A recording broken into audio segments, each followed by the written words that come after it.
Pag-counseling and coaching, pag lalaki ang kausap ko, we can do it anywhere. Kahit saan.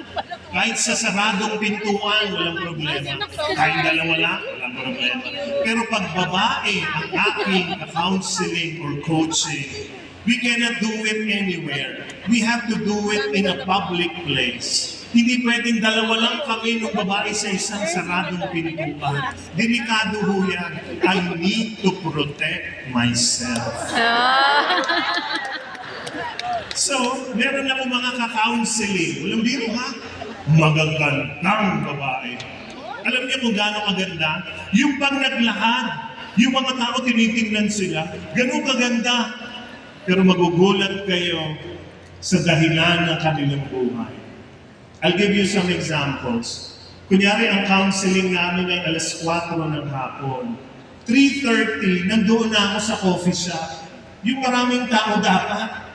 3:30, nagdadasal na ako. Sabi ko, Lord, sana maayos namin itong usapan namin. Tapos ito na, bago mag alas 4 o alas 4, papasok na itong magandang babaeng ito sa coffee shop. Alam niyo kung gaano kaganda? Pagpasok niya, lahat tigil. Pati blender tumitigil. Ganong kaganda. Tapos lahat ng tao nakatingin sa kanya. Tapos lalapat sa akin. Paglapit sa akin, lahat sa akin ang nakatingin. Sugar daddy. Uupo. Pag-upo, magtatanong na ako. Ito po ang tanong ko. Why are we meeting? Ba't tayong mag-uusap? Maririnig niyo ang mga kung ano-anong sagot at dahilan. Yung isa, ang sagot niya, kasi po, ang gulo-gulo ng buhay ko. So ako magtatanong, bakit magulo ang buhay mo? Ay nako, ang dahilan, yung ibang tao.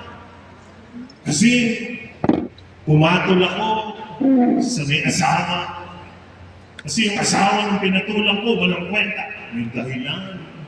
Yung isa, bakit? Ba't ko sinasabi magulo buhay mo? Why do you say your life is a mess? Alam niyo sagot? Kasi, takang-taka ako. Bakit lahat na lang ng minahal ko, adik?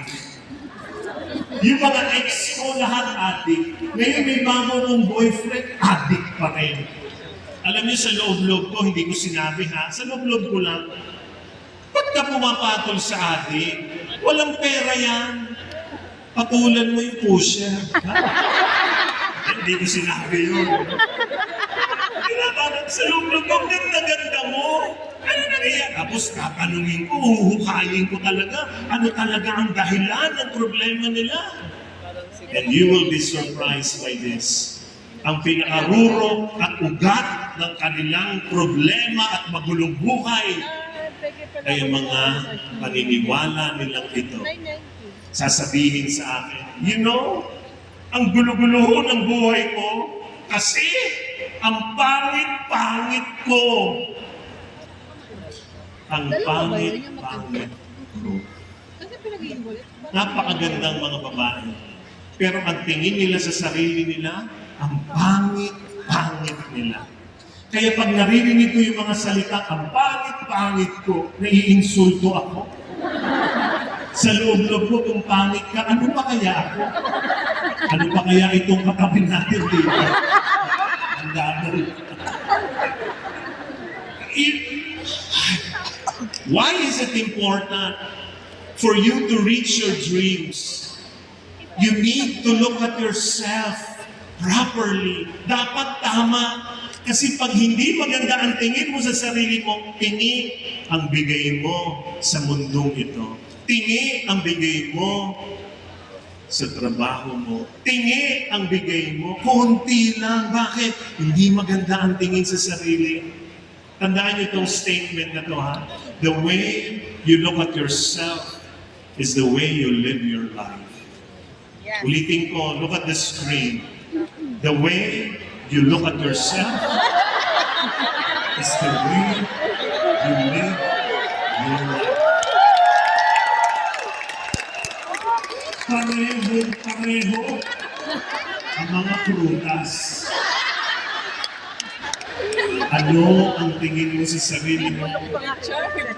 Can everybody put your right hand upon your heart? Kanang kamay sa puso. Lahat po tayo, kanang kamay sa puso.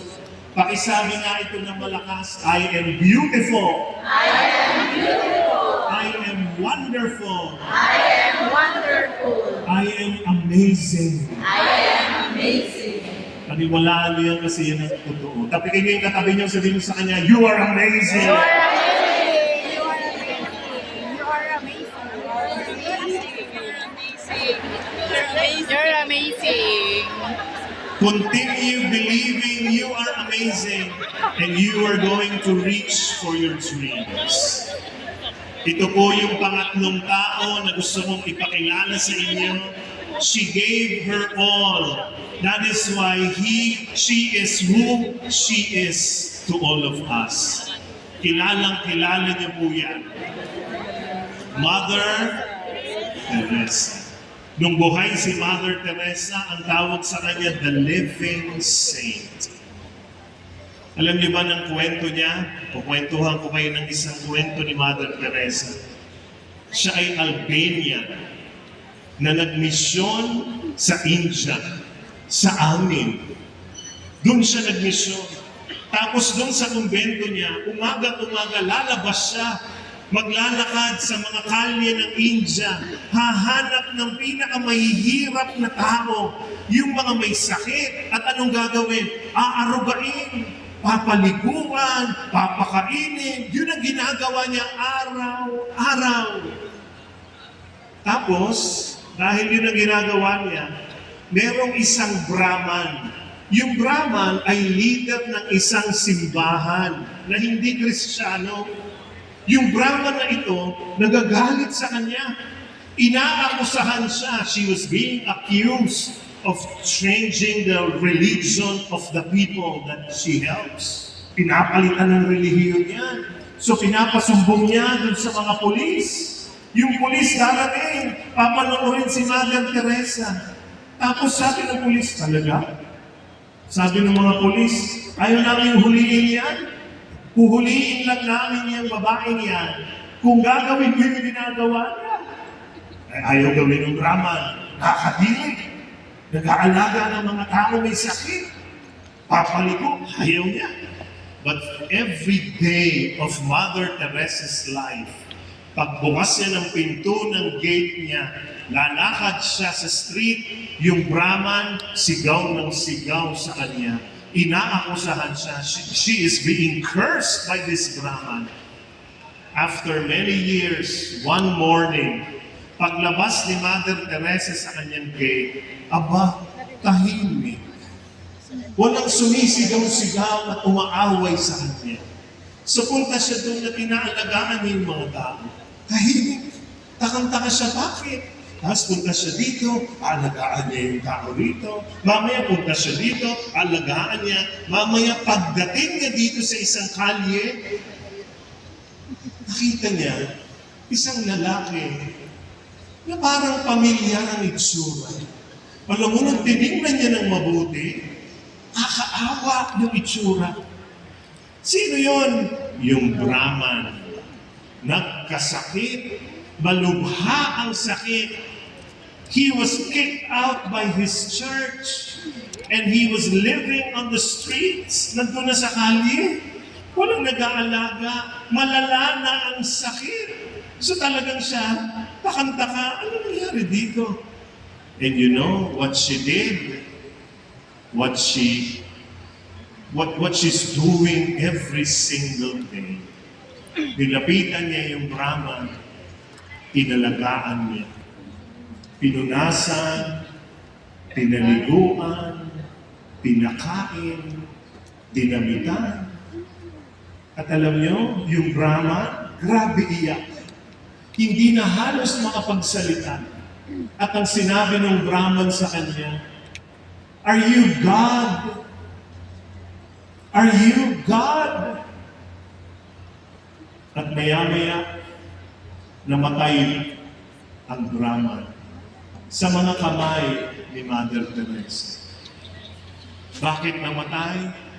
Napulmonya. Hindi pala dapat pinapaliguan.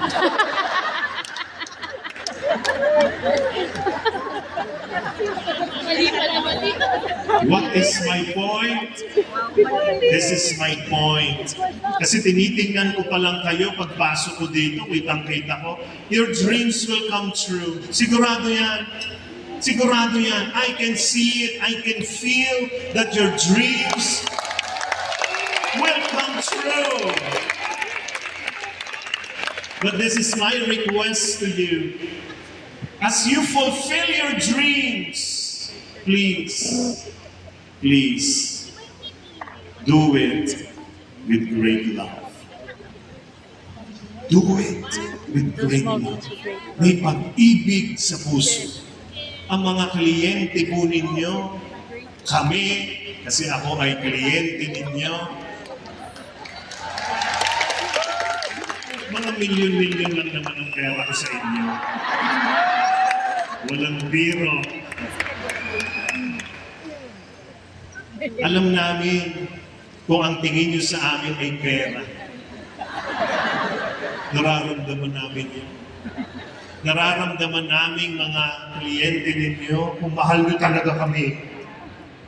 Kaya ako ngayon pa lang, aabutin mo na rin naman yung pangarap mo. Abutin mo na ng punong-puno ng pag-ibig. Do it with great love.